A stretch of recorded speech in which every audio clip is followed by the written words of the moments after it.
Hey guys, this is Billy Davidson with Davidson Pressure Washer Painting coming out of Hammond, Louisiana. We wanted to talk to you about spray painting exterior staircases today. This may help some of you out there looking for a little information about how to do it, what types of paint to use, and the preparation that's involved, and we'll go over that here in a second. These are actually staircases that we're painting today. As you see, we have already started repainting them. The type of paint we're using today is an industrial enamel, and I'll show you that shortly. We did have to prep this metal.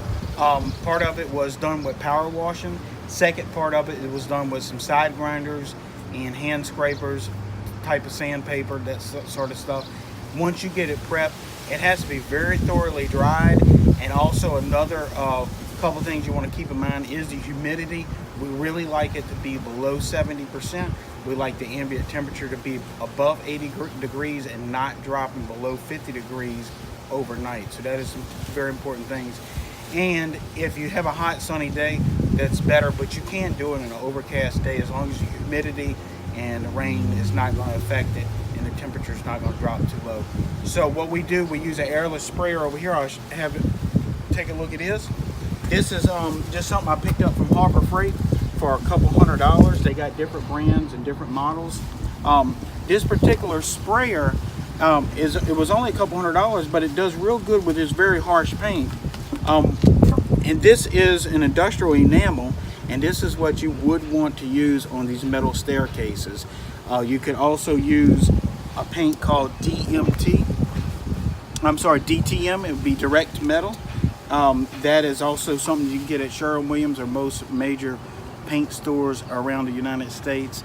Even some of these big box stores like Home Depot and Lowe's carries direct metal paints and this is industrial enamel.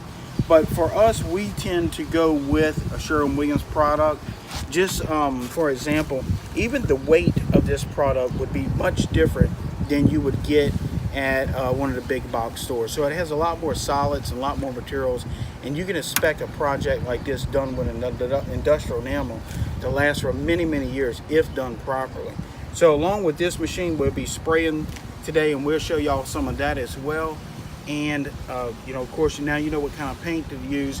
And one other thing, when you're doing the steps, you want to add some type of grit to the part that your foot actually stands on when you ascending and descending the stairs.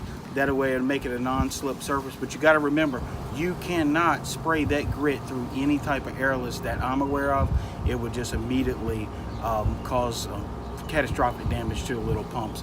So that is applied by a roller or either a brush, and you may want to do multiple coats. And basically, just as long as the paint is gritty, there's some products out there that are already pre-made, like Shark Bite. Shark Grip is another one.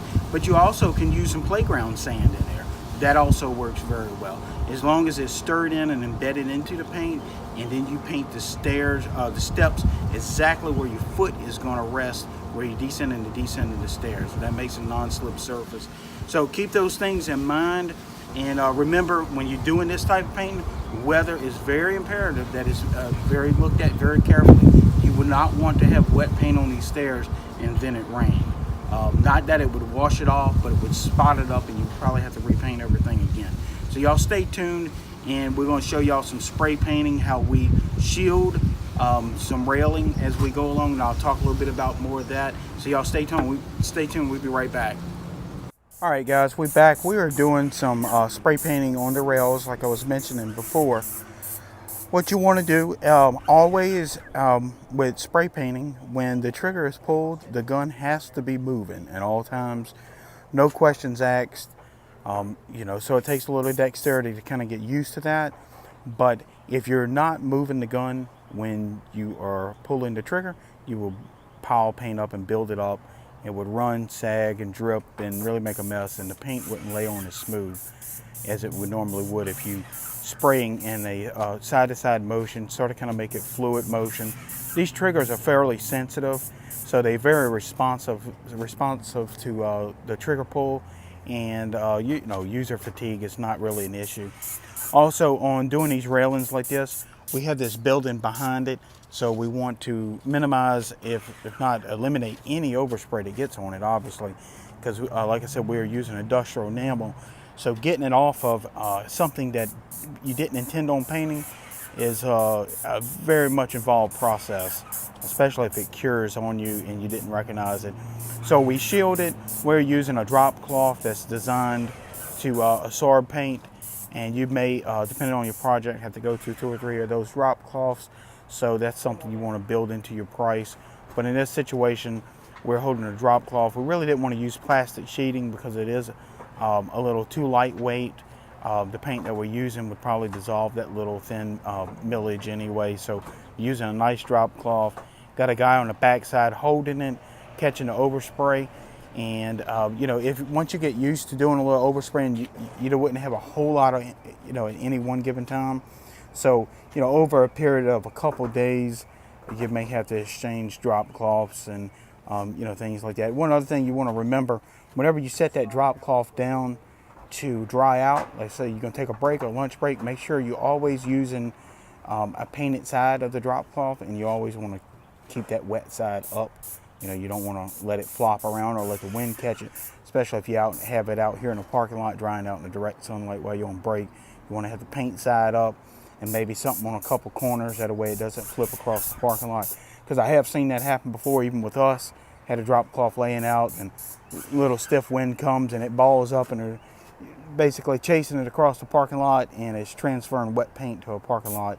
And that's just something if you can avoid, you don't want to do that. So weigh down those drop cloths. If you set them down, try to use one side of it each day. It's okay to use the other side the following day if it's dry. But, as you're using it in one day, this paint's going to be wet pretty much all day long on that one side. So you want to use that one side continuously if you can, or have multiple drop cloths that you can switch in and out. But, other than that, the spray painting takes a little practice to get good at it. Prep work is always very important to do it properly. That is going to dictate the longevity of your hard work and all the paint costs and labor costs that your customers incur. So the prep work is the foundation. So don't minimize the prep work. Don't skimp on it. Try to do a really good job, thorough job. Again, watch the weather conditions, and also make sure you're picking your paint properly. If this would be wood rails, of course, we wouldn't be using an industrial enamel. We'd be using, some other type of latex or all-base exterior paint, and or you could be using a water stain, a solid stain, just clear wood finishes, just depending on the surface that you're painting. Depends on the product you're using. And if you have any questions on that, if there's any way I can help you out, y'all can always give me a call or text message me, and I'll give you my number in a second. Or you can ask a paint store. But, keep in mind, some of these paint stores, they're doing their best, but sometimes they hiring some young guys and gals in there are running the register, and they may not know exactly what product to use on what surface. So that's, sometimes you want to do your own little bit of research or ask an expert or someone like myself that's been doing it for a while, or reach out to someone. There's a lot of folks out here on YouTube that would just love to help, in any way they can. And of course, I will as well. But, the information's out there. Just make sure you're using the right product for the right application, and all will go well. So anyways, if y'all need to reach out to me personally, my phone number is 985-345-0778.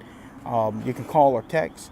Usually it might take a couple, 2 or 3, 4 hours to get back to you. I know some of the guys out there, sometimes a call, they get in a bind and they on a job site, and I am so busy I can't talk to them, and I definitely regret that, but sometimes that happens. So if y'all can reach out to me a day or two before you start a project, if you got any questions, we can walk through that and help you out in any way that we can, and usually get you up and running. Of course, you run into any major issues that you're just not familiar with, reach out to me. I've been doing this for a very long time, and I'm still open-minded to learning new tricks and tips and stuff. But over the years, you kind of run across a little bit of everything. So I've about seen it all. So it's just about anything out there, I should know what we need to do to get you back on track and get the project done properly. And ultimately, is to get that paycheck to bring home to your family, and to continue on with other projects, because you don't want a project to go bad on you just because of a little lack of knowledge. So y'all reach out to me. If y'all want to call or text, that's fine. Or leave a comment. I do check the comments. It comes straight to my email, so y'all always check that when I'm not doing much.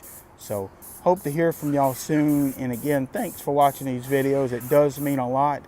This is our passion: pressure washing, painting, line striping. We do a lot of other sorts of things, and it is our passion. It is a job, but we do love it, and I love to help others out any way I can. And I'll talk to y'all soon.